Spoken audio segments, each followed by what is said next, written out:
অনেক চেতনাধারীরা আবার বলে থাকে পূর্ব পাকিস্তানের মিল কল কারখানায় উপার্জিত অর্থ নাকি পশ্চিম পাকিস্তানিরা সব নিয়ে যেত, কিন্তু পূর্ব পাকিস্তানের কোনো উন্নয়ন তারা করত না। চলুন পশ্চিম পাকিস্তানিরা এদেশের মানুষের কল্যাণে কতটা আন্তরিক ছিল সেটা একটু দেখা যাক। প্রথমে শিক্ষা থেকে শুরু করা যাক। দেশের সর্বোচ্চ বিদ্যাপীঠ ঢাকা বিশ্ববিদ্যালয় ব্রিটিশ আমলে প্রতিষ্ঠা লাভ করলেও এর বেশিরভাগ সম্প্রসারণ হয়েছে পাকিস্তান আমলে। শিক্ষার মানের দিক থেকে ঢাকা বিশ্ববিদ্যালয় ছিল পৃথিবীর 100 বিশ্ববিদ্যালয়ের তালিকায়, যে কারণে পাকিস্তান আমলে ঢাকা বিশ্ববিদ্যালয়কে বলা হতো প্রাচ্যের অক্সফোর্ড। কথিত স্বাধীনতার পর পাকিস্তানের চিহ্ন মুছে ফেলার সাথে সাথে বিশ্ববিদ্যালয়ের নাম ডাকও মুছে ফেলা হয়েছে। এক সময়ের 100 বিশ্ববিদ্যালয়ের তালিকায় থাকা প্রতিষ্ঠানটি এখন 1000-এর তালিকাতেও নেই। ঢাকা বিশ্ববিদ্যালয় প্রতিষ্ঠায় যারা গুরুত্বপূর্ণ ভূমিকা রেখেছিলেন তাদের মধ্যে অন্যতম মোহাম্মদ আলী জিন্নাহ। তার ব্যাপক অবদানের কারণে ঢাকা বিশ্ববিদ্যালয়ের একটি হলের নাম রাখা হয়েছিল জিন্নাহ হল। অথচ ঢাকা বিশ্ববিদ্যালয় প্রতিষ্ঠার বিরোধিতা করা রবীন্দ্রনাথকে পুজো করে সেই জিন্নাহকে বানানো হয়েছে ভিলেন। এমনকি মোহাম্মদ আলী জিন্নাহর হলটির নাম পরিবর্তন করে 1971 সালে সূর্য সেন হল রাখা হয়েছে। যদিও রবীন্দ্রনাথের মতো সূর্য সেনও আজীবন পূর্ব বাংলার মুসলমানদের বিরোধিতা করেছিলেন। পাকিস্তানের বিখ্যাত কবি আল্লামা ইকবালের নামে 1957 সালে ইকবাল হল স্থাপিত হয়। 1972 সালে ওই হলের নাম পরিবর্তন করে সার্জেন্ট জহুরুল হলের নামে নামকরণ করা হয়। অথচ এই জহুরুল হক ছিল ভারতীয় গোয়েন্দা সংস্থার একজন চর। শেখ মুজিবের সাথে আগরতলা ষড়যন্ত্র মামলার আসামিও ছিল এই ভারতীয় এজেন্ট জহিরুল হক।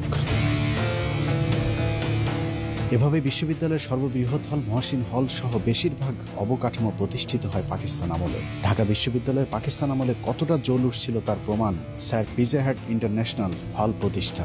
ঢাকা বিশ্ববিদ্যালয়ে পাকিস্তান আমলে এত বেশি বিদেশি শিক্ষার্থী আসতে শুরু করেছিল, তাদের আবাসনের জন্য একটি হল নির্মাণের প্রয়োজনীয়তা দেখা দেয়, যে কারণে 1966 সালে ইন্টারন্যাশনাল হোস্টেল নামে আলাদা একটি ছাত্রাবাস করা হয়েছিল। স্বাধীনতার পর আওয়ামী লীগ হোস্টেলটির নাম স্যার পিজা হাট ইন্টারন্যাশনাল নামকরণ করে। ঢাকা বিশ্ববিদ্যালয়ের আদলে 1953 সালে রাজশাহী বিশ্ববিদ্যালয়, 1966 সালে চট্টগ্রাম বিশ্ববিদ্যালয় এবং 1970 সালে জাহাঙ্গীরনগর বিশ্ববিদ্যালয় প্রতিষ্ঠা করে পাকিস্তান সরকার। পূর্ব পাকিস্তান কৃষি বিশ্ববিদ্যালয়ের নামে বর্তমান বাংলাদেশ কৃষি বিশ্ববিদ্যালয়টি 1961 সালে পাকিস্তান সরকার প্রতিষ্ঠা করেছিল। বাংলাদেশের সর্বোচ্চ মেধাবীদের বিদ্যাপীঠ বাংলাদেশ প্রকৌশল বিশ্ববিদ্যালয় বুয়েট 1962 সালে পাকিস্তান সরকার প্রতিষ্ঠিত করে। যে সমমানের কোনো প্রতিষ্ঠান বাংলাদেশ 55 বছরে প্রতিষ্ঠা করতে পারেনি, বরং দিন দিন বুয়েট সহ ঢাকা বিশ্ববিদ্যালয়ের মান নষ্ট করা হয়েছে।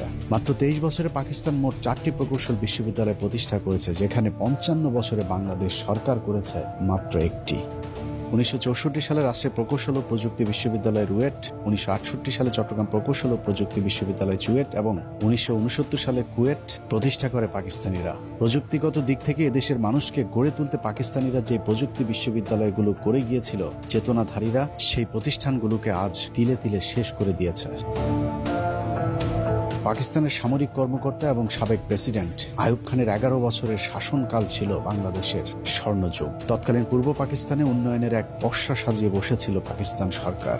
ঢাকা শহরে Notre Dame college, residential college, Viqarunnisa Noon school and college সহ শীর্ষ 21টি কলেজ প্রতিষ্ঠা ছাড়াও ময়মনসিংহের Ananda Mohan college, Rangpur Carmichael college, Pabna Edward college, বরিশালের বিএম কলেজ, কারিগরি ও বিশেষায়িত কলেজ সহ অসংখ্য মানসম্পন্ন শিক্ষা প্রতিষ্ঠান প্রতিষ্ঠা করেছিল আইয়ুব খানের সরকার। যে সমমানের কলেজ 55 বছরে নতুন করে একটিও করতে পারেনি কথিত স্বাধীন দেশের সরকার প্রধানেরা।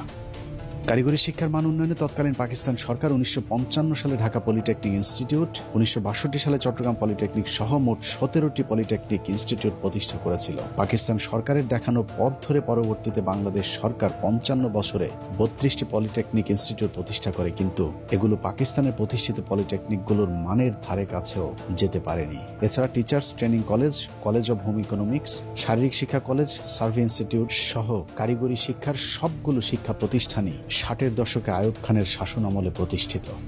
বর্তমান বাংলাদেশ টেক্সটাইল বিশ্ববিদ্যালয় বুটেক্সের পূর্ব নাম ছিল ইস্ট পাকিস্তান টেক্সটাইল ইনস্টিটিউট, যা 1955 সালে পাকিস্তান আমলে প্রতিষ্ঠা করা হয়। ঢাকা আণবিক শক্তি কেন্দ্র, বাংলাদেশ কৃষি গবেষণা ইনস্টিটিউট, কৃষি বিশ্ববিদ্যালয় Mymensingh, ICDDRB forest research institute, jute research institute এবং চট্টগ্রাম কারিগরি প্রশিক্ষণ কেন্দ্র চালু করে হানাদার পাকিস্তানি সরকার।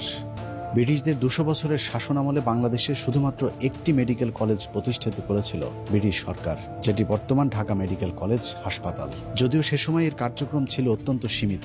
পাকিস্তানের 23 বছরে পূর্ব পাকিস্তানের নাগরিকদের জন্য চিকিৎসা সেবায় ব্যাপক কর্মসূচি হাতে নিয়েছিল পাকিস্তান সরকার, যাদের অক্লান্ত পরিশ্রমে ঢাকা মেডিকেলের বর্তমান আধুনিক রূপ দেওয়া হয়। তাদের মধ্যে বেশিরভাগই পাকিস্তানি চিকিৎসাবিদ।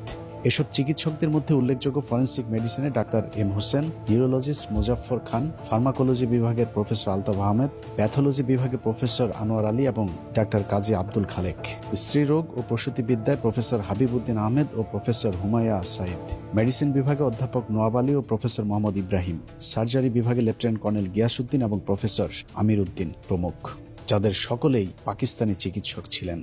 ঢাকা মেডিকেল ছাড়াও 1957 সালে চট্টগ্রাম মেডিকেল কলেজ, 1958 সালে রাজশাহী মেডিকেল কলেজ, 1962 সালে ময়মনসিংহ মেডিকেল কলেজ, একই বছর সিলেট মেডিকেল কলেজ এবং পরের বছর 1963 সালে স্যার সলিমুল্লাহ মেডিকেল কলেজ সবই পাকিস্তান সরকার প্রতিষ্ঠিত করেছিল। এছাড়া শেরেবাংলা মেডিকেল কলেজ প্রতিষ্ঠা করা হয় 1968 সালে, রংপুর মেডিকেল কলেজ প্রতিষ্ঠা করা হয় 1970 সালে, 1965 সালে institute of post graduate medical research বা IPGMR প্রতিষ্ঠা করে পাকিস্তান সরকার, বর্তমানে যেটিকে আমরা পিজি হাসপাতাল হিসেবে চিনি। 55 বছরে এই মানের কোনো পোস্ট গ্রাজুয়েট রিসার্চ ইনস্টিটিউট প্রতিষ্ঠা করতে পারেনি বাংলাদেশের সরকারেরা।